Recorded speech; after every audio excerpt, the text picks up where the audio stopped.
Leave your life. Suicide. What's up, friends? My name's Kevin Visay, singer-songwriter, producer, and today we are looking at a new Ed Sheeran album, Equals. Personal thoughts on Ed Sheeran. Kind of complicated. So I liked Plus, I liked Multiply. Divide was alright. It wasn't like my favorite thing he's ever done, but it was good. And then he did number 6 collaborations project. And that just wasn't good. There were maybe 2 or 3 songs that were good. And the rest of them were kind of just junky. Sad to say it, but that was the case. The Skrillex song was good. And the Bruno Mars, Chris Stapleton song was good. But on the Bruno Mars and Chris Stapleton song, they sounded better than he did. He didn't sound good on that song. But they sounded awesome. They work really well in rock. So am I excited for Equals? Possibly. I think it might be a little overproduced. He's gearing more towards that. And I liked what he was doing on Plus and Multiply, especially on Multiply, where he kind of toned it back.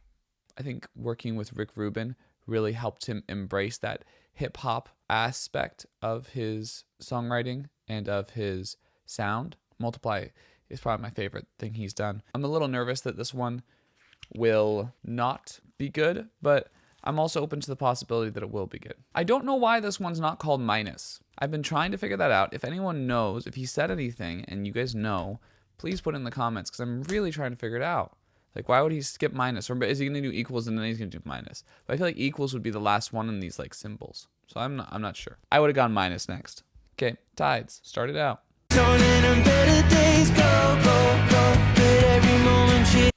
I really like the chill out moment.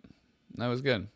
It's good contrast. Overall, the lyrics feel a little too specific for me, but it's fine. Cool. So, thoughts on the first song? It's good. It's not terrible. It's not great. It's a good first song for an album because it's driving, it gets you going. It'd be a good first song for a show, to start with Tides. It has some interesting energy changes. Although the second verse is pretty lackluster production-wise. There wasn't that much interesting stuff going on. It was pretty straightforward beat, which, again, that's good for a first song. I want something simple, straight, driving, something to get me going. The melodies were good, not super interesting. The lyrics were a little dull, in my opinion. I mean, they were good. They just weren't super exciting, and they felt a little over personal, which it's fine to be personal in your lyrics. I just think it's superior if you can help it come to this generalization that everyone can relate to. And not that not everyone can relate to that, but I just feel like he drew out a lot of specific circumstances in his life. It felt more like a journal entry. I can't relate to that much personally, that song. That's where I kind of sit on it. It's good though. I liked it. It's not any knock against him. I'm not hopeless for this album because of that. Let's listen to Shivers. I don't think I've heard this song before. Maybe I have. That chorus is super catchy. I actually really like that chorus. The melody's good. The production feels like he's trying to recreate Shape of You, just in terms of arrangement, not in terms of exact instrumentation or melody or rhythm or anything. It just feels like he's kind of chasing that. Which makes sense. It was his biggest hit. When you're close up, give me the shivers. Oh, baby, you wanna... Cool. I really like the horns on that song in the chorus. That was cool. That was a really great production move. Honestly, I would have suited everything to kind of fit with those horns a little better. Overall, though, I liked the song. I thought it moved in a good way. It had kind of a dancey feel, though not quite dancey. Felt relatable. Could just whatever song, anyone could try to relate to it and have some success. I mean, it's not bad. It wasn't a song where I'm oh man, I flipping love this song. But it's oh yeah, that one's cool. If someone plays that, I'm not gonna get mad at them. I'm totally alright with it. First times. Let's do it. Out the room, grabbed a couple beers. That chorus is brilliant. I love that chorus. The setup wasn't as good, but the first chorus was so good. Yeah, just brilliant, sweet, cute. Remember the first That song is so good, and it works really well. It's like kind of like that Ed Sheeran wedding song genre. I gotta tell you, among white people, he freaking kills in like the wedding song department. Like whenever I wedding DJ, I get so many requests for Ed Sheeran, and my slow song playlist already has like a ton of Ed Sheeran because he just has a lot of songs that fit in that wedding song genre. And I feel like this song could have fit really well. It probably still will. I'll probably still get like requests for it because it's a sweet song. But that first verse kind of ruins it a little bit just because it's about something that has nothing to do with the vibe. Like, let me break down the songwriting for you. The chorus is all about the first times. It's all about like this love between them, you know, wanting to spend his whole life and have all these first times with her. And so it's like the cherishing of what they've been through and what is yet to come, right? And yet in the first verse, he starts with the idea of dissatisfaction with having his dreams fulfilled and realizing that the simple things matter more. Those are two completely disconnected ideas, right? And it's like, it's okay to put them in the same song. It's just that in my mind, I look at that and I'm like, okay, this was like a brilliantly made wedding song. Like it fits so well in that like love song, wedding song genre. But that first verse just like derails it a little bit. And so I think if you construct a better first verse, one that's a little more widely applicable and that focuses more on building to that chorus, you know, here's something relatable, a circumstance where we were hanging out and I thought of it, instead of it being this specific work circumstance that a lot of us can't relate to. And anyone who watches my videos knows that I don't like songs that get too focused on fame. I think it's poor empathy writing. The rest of that song is so good. I really like the arrangements. I really like the way like the strings build into it. I like just the guitar playing. His voice sounds good. There's certain moments where his like voice kind of fades out and gets like really breathy, and it's like, remember. It's like he's like struggling to breathe it, and it's getting like, it has that really good emotional quality. There's lots of great things going on with this. It's just that first verse needs to change. I might, if you guys are interested, do a little cover of that where I fix that first verse and kind of show you what I mean. The second verse worked really well though. I really like the second verse, and the ending, the outro worked really well because the second verse focuses in on the idea. It's like it's going along with the chorus. It makes sense with the chorus. It just fits better. Okay, Bad Habits. I think I've listened to the song like once, maybe heard on the radio once or twice. Not really been a focus though, so this will probably be the first time I like really hone in on it. My bad habits lead to late. This is probably his best alcohol regret song. The production's really cool, honestly. Nice and then alone, conversations with a stranger I barely know. Yeah, lyrically, I liked this song. I thought there was a lot of interesting stuff going on. I liked kind of like the development and the flow of it, how it kind of, you know, you get a glimpse into all these things and this kind of destructive behavior that he maybe doesn't want to keep going. The line, my bad habits lead to you, I don't know if that's in a good way or a bad way, and I like that. I like the ambiguity of it because it kind of makes you question things, you know, like, my bad habits lead to you. What are you talking about? Is that a good thing? Or is that a bad thing? It has a good danceability to it. It has a bit of a party feel. Yeah, it's not bad. Not great. I don't think his alcohol regret songs are his best work normally. So, you know, I have a little bias against them. I think his love songs and his breakup songs are probably my favorite of what he does. And the come up songs were cool too, back when he did more of those. He hasn't really done a come up song in a long time. I think he's forgotten what it felt like, which makes sense. He's been successful for a while, you know? It's been like, what, 10 years? That was a good alcohol regret though. Next song, Overpass Graffiti. Ooh, I like the after chorus bit. With like the suddenly coming in. It's cool.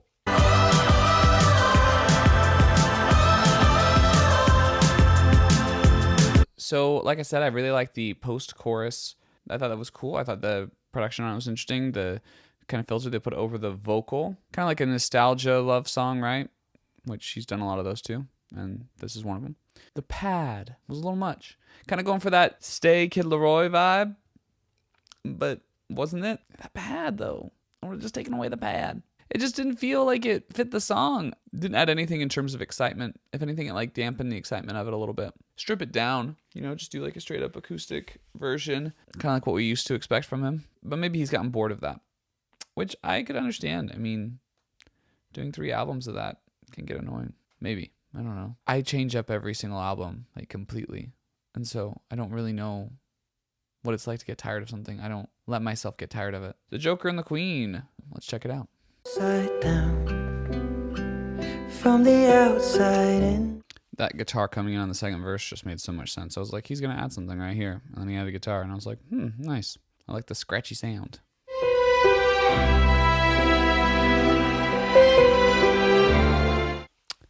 Good.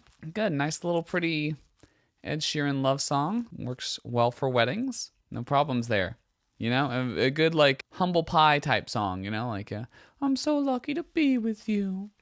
Aww. The production was really cool. I liked how the strings built in. That string solo for basically like the bridge section. It's really cool. I really liked that. That was really pretty. Well arranged. And it was simple. It had like this nice vibe. I was delighted. A delightful piece of music. Not like a favorite song, but it was delightful. I think people will like it. I think that's a song I'd probably recommend off of this album is Joker and the Queen. It's probably been the best song on the album so far. Leave Your Life. Suicide. If I forget to say goodbye before I really like the beatboxed drum thing that he's doing, like the vocal thing, and I like that they just like layered it with a sample. Sounds great. Sounds sick. And the reversed guitars at the beginning. the plane, would you know the way that I wish all the songs on this album sounded more like Leave Your Life, because it was just brilliantly produced. It was so experimental and interesting.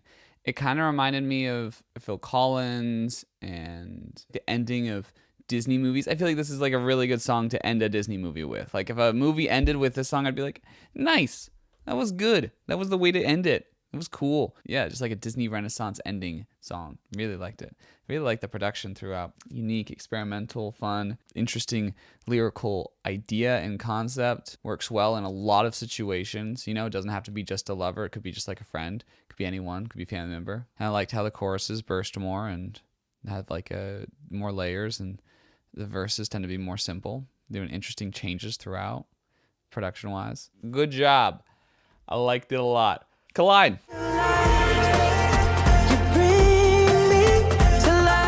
Another song where the pad is dampening the cool mood of the song. The drums are sick. That pad just like dampens the mood though. The vocal sample in the chorus is cool.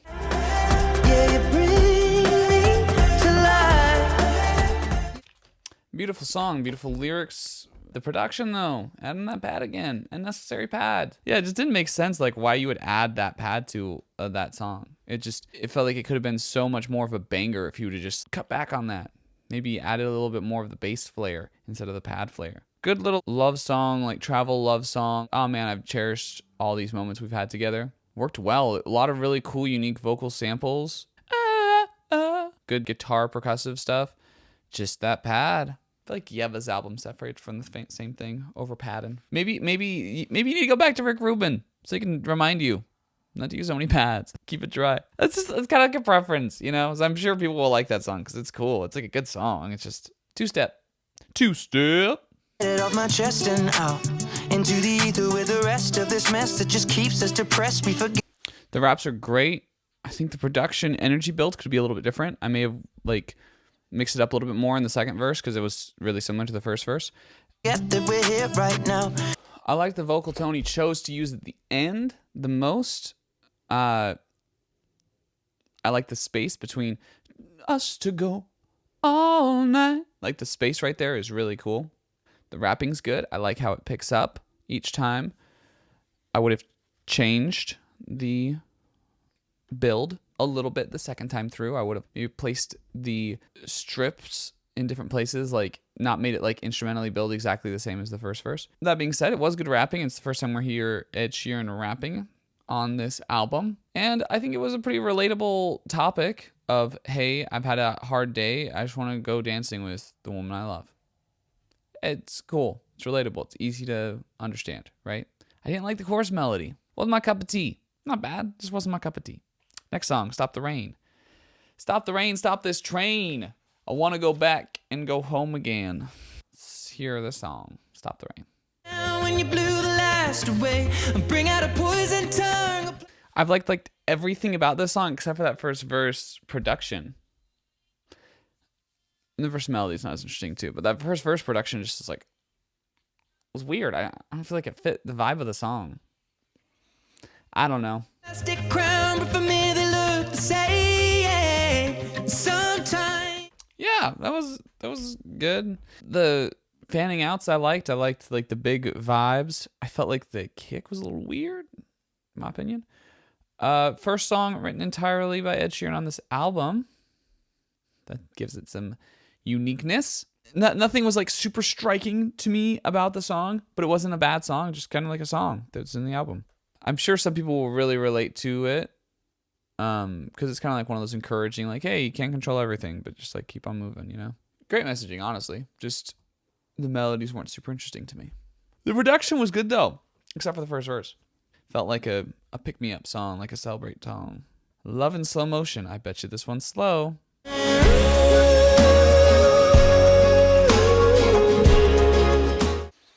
I like the weird experimental sounds during that bridge. They're cool. Yeah, that one's not bad. I like the production on it. I like the guitar vibe where you got like the rhythm and lead doing with the lead doing the arpeggiation things. Kind of grandiose quality and like the like it fits with the groove and the vocal.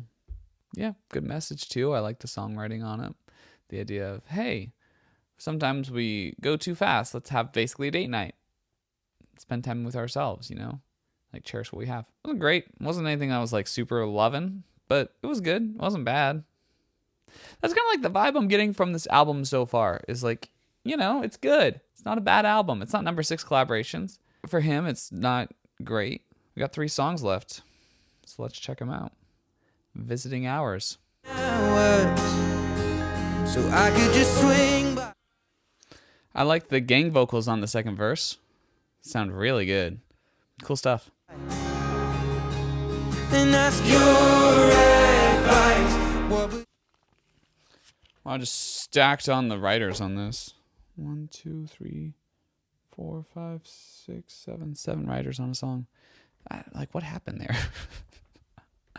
I don't even know how you get that many writers involved in a song, unless you have like a big meeting or something, or maybe just like gets cycled through a lot of people. First off, I like the subject matter on this song. I think it's really intelligent to do a song on this. I feel like it's a parking lot that isn't that full as far as songs go. You know, there's a few songs of this kind of dealing with grief and I wish you were here to experience life with me again genre, but they're not very many. You know, I'm thinking of Only One by Kanye. I feel like this is kind of a sequel to Supermarket Flowers. I don't know who died in his life. Maybe it was like his grandma or something, but it's too bad. It always sucks. This song was good though. I could see a lot of people relating to it. There was some really interesting stuff going on in the bridge. I liked how they were playing with production in the bridge. The melodies weren't the most interesting in the world, but they worked. I'm happy with them. Did what he needed to do. I also don't know if I remember if I mentioned this about Love in Slow Motion, but I feel like he took the wrong vocal approach for that song. I feel like he went too hard. Sandman. Enter Sandman. It's probably not even close to what this song is. Oh, ball in the sky. Loving you is easy. I feel like every artist does this once they have a kid. They write a little lullaby song. And this is good. Had like a little fun vibe. The toy piano kind of gave it too childish of a vibe for me. But then again, that's what he's hearing all the time. Because he's hanging out with a baby. I liked how fun it was though. It kind of had like this move to it. Had a groove to it. It was going. Unlike some of those lullaby songs that are chill. So yeah, it wasn't bad. Be Right Now is the next song I'll be looking at.